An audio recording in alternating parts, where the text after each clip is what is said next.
আল্লাহকে তুই ভালোবাসিস? কেন বাসবো না, অবশ্যই ভালোবাসি।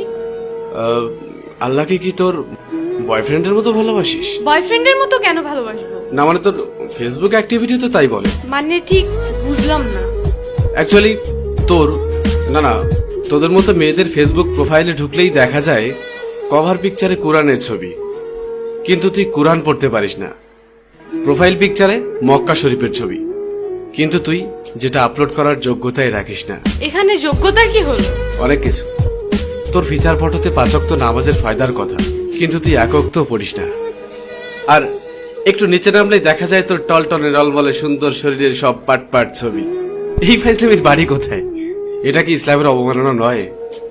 দেখ, তোর মুখে কি আল্লাহর নামটা মানায়? তাহলে আমি কার নাম নিব? আমি মুসলিম, আমি তো আল্লাহর নামই নিব। না, তুই বা তোরা মুসলিম না।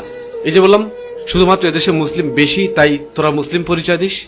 অ্যাকচুয়ালি তোদের নিজেদের তৈরি করা খোদা আছে, যে খোদা তোদেরকে স্বাধীনভাবে উল্টাপাল্টা করে চলতে আর ফাউল ভাবে পোশাক পরতে বলেছে। আমি শাড়ি হিজাব এগুলি কি পরি না, নাকি সেদিন তোর চোখে সমস্যা থাকে? হিজাব পরা পিক আপলোড করে লিখিস অনেক দিন পর হিজাব। বাহ, একদিন হিজাব পরে তুই উদ্ধার করে দিয়েছিস। একদিন বোরকা পরে ফেসবুকে স্ট্যাটাস দিস কেউ একজন পড়তে বলেছিল। আর তোদের শাড়ি পরা থাকলে বুকের উপর থেকে কাপড়টা নামিয়ে ফটোশুট শুরু করিস। যতটা সম্ভব নিজের বডি শো আপ নিয়ে ব্যস্ত থাকিস, আলাদা আলাদা ভাবে নিজের বুক, পিঠ, ঠোঁট, চুল। আর তোর মুখের দিকটা ছবিতে ঠিক মতো আসুক আর না আসুক, বুকের মাপটা ঠিকই আসে। এটা কি আল্লাহকে অপমান করা নয়? তুই নিজেকে নিজের স্বাধীনতার আদলে শরীরকে প্রোডাক্ট বানিয়ে ফেলেছিস। নোংরা সিনেমার থেকেও নোংরা তোদের চলাফেরা। এবার বুকে হাত দিয়ে বল, আল্লাহকে তুই অপমান করছিস না? বিশেষ দিনে তোর বয়ফ্রেন্ডের ক্যাপাসিটি থাক আর না থাক, তোর সাথে ম্যাচিং করে পোশাক না পরলে তোর সম্মান থাকে না।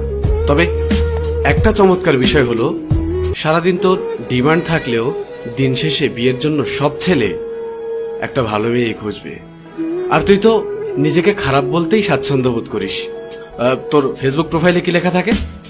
I M a bad girl with lot of bad habits. এটা কি ইসলামকে অপমান করা নয়? যার লাইফে যাবি তার লাইফটা তো পুরা। আচ্ছা বাদ দে, খাতাটা কই? কিরে, মন খারাপ করলি? রিমা, একবার ভাব, তোর এই সুন্দর চেহারার সাথে যদি 10টা ভালো গুণ যুক্ত হয় তবে কতই না ভালো হবে। এই দেখ, এই চামড়ার সৌন্দর্য খুবই সীমিত। একটু কড়া কথা বলি, তোদের মতো মেয়েদেরকে ভালোবেসে শরীর পাওয়া যাবে।